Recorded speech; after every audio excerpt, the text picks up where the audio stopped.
Long ago, when the world was still young and the sky hung closer to the earth, there lived a cunning spider named Anansi. Now, Anansi was no ordinary spider. He was clever, crafty, and always scheming. But there was one thing that troubled him deeply: he believed he was not as wise as he could be. You see, in those days, wisdom was scattered throughout the world. Every creature had a little bit of it. The elephant had wisdom about strength and memory. The owl had wisdom about patience and sight. The ant had wisdom about hard work and community. Even the smallest mouse had wisdom about survival and adaptability. But Anansi wanted it all. One morning, as the sun painted the African sky in shades of orange and gold, Anansi sat in his web thinking. His eyes gleamed with an idea so bold, so audacious, that he could barely contain his excitement. Why should wisdom be shared among all creatures? He muttered to himself. If I could gather all the wisdom in the world and keep it for myself, I would be the most powerful being that ever existed. Kings would bow before me. The gods themselves would seek my counsel. And so, Anansi set out on his quest. He scurried from village to village, from forest to savanna, from mountain to river. Whenever he found wisdom, he would trick, bargain, or steal it away. He collected the wisdom of the farmers about when to plant and harvest. He took the wisdom of the hunters about tracking and patience.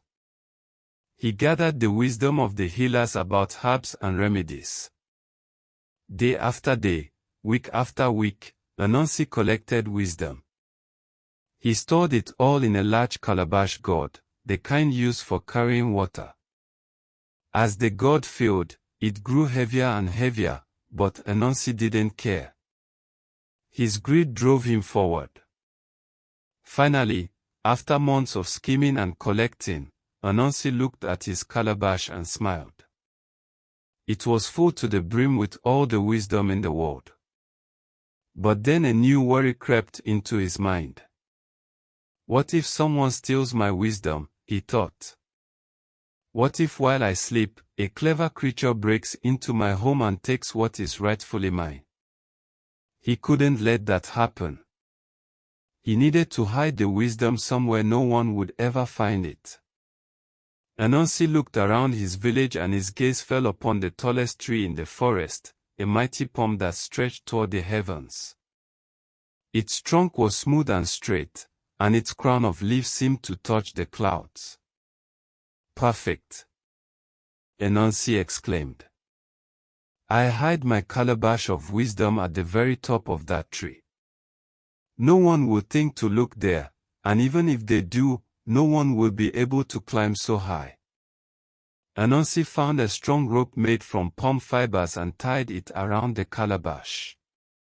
Then he tied the other end around his waist, positioning the heavy gourd directly in front of his belly. He looked up at the towering tree and began to climb. But immediately, Anansi encountered a problem. With the calabash hanging in front of him, he couldn't get close enough to the trunk to climb properly. The gourd kept bumping against the tree, pushing him away. He would climb a few feet, then slide back down. He tried again and again, adjusting his position, changing his grip, but nothing worked. The sun climbed higher in the sky. Sweat dripped from Anansi's brow. His 8 legs ached with exhaustion. Still, the stubborn spider refused to give up. He was so focused on his struggle that he didn't notice his young son, Ntikuma, watching from below. Ntikuma had been observing his father's futile attempts for quite some time. Finally, the young spider called out, "Father! Father, why don't you tie the calabash to your back instead of your front? Then you can hug the tree trunk properly and climb with ease." Anansi froze. He looked down at his son, then at the calabash, then back at his son. The solution was so simple, so obvious. In an instant, he understood the bitter irony of his situation.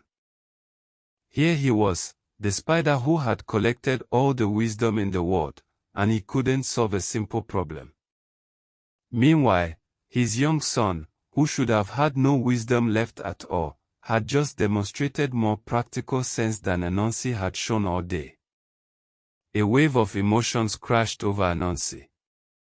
Shame, anger, frustration, but most of all, realization. He looked at the calabash hanging in front of him, this vessel that contained all the knowledge of all the creatures, all the lessons learned over countless generations, all the cleverness and insight that made life worth living. And yet, it had made him foolish. In his greed to possess all wisdom, he had forgotten the most important truth: wisdom is meant to be shared, not hoarded. It grows when it's passed from one being to another. It evolves when different perspectives meet and mingle. A single creature, no matter how clever, cannot hold all wisdom because wisdom itself is created through the interactions of many minds. Anansi's grip on the tree loosened. He looked up at the unreachable crown of the palm, then down at his son's innocent face. In that moment, he made a decision that would change the world forever. With all his strength, Anansi untied the calabash from his waist. He held it up toward the sky, and for a moment, the sunlight made it glow like a small sun itself. Then, with a mighty throw, he hurled the calabash high into the air. The gourd spun end over end, climbing higher and higher until it reached the very top of the palm tree. There, it struck a branch and shattered into 1,000 pieces. Wisdom exploded from the broken calabash like a magnificent storm. It fell like rain, like seeds, like stars descending from the heavens. The wisdom scattered in every direction, carried by the wind to every corner of the earth. Some wisdom fell into the rivers and was carried to distant lands. Some was caught by birds and flown across mountains.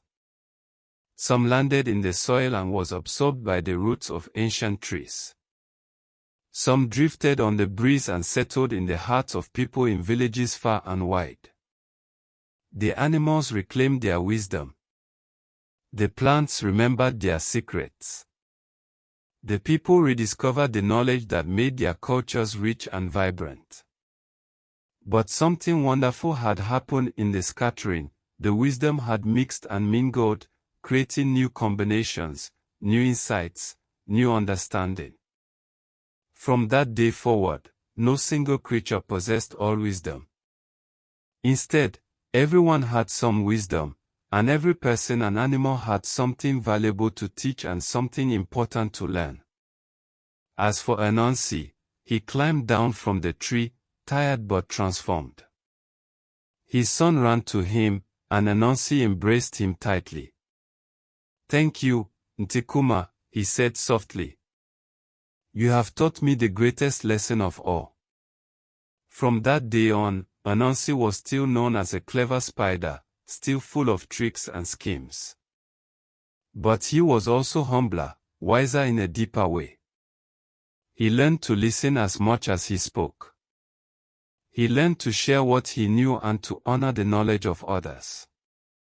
And whenever someone in the village acted as if they knew everything, or whenever someone hoarded their knowledge instead of sharing it, the elders would tell the story of Anansi and the calabash of wisdom.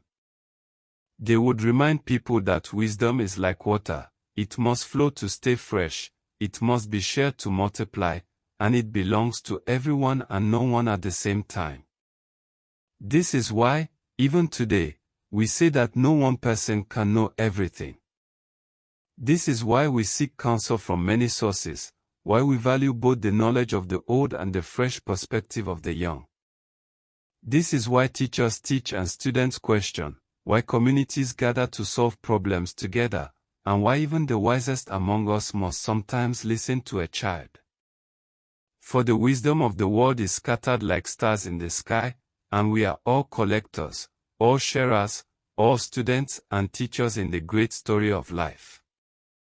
And so our tale ends, but the lesson remains: true wisdom lies not in possessing all knowledge, but in knowing that we all have something to learn from each other. The end.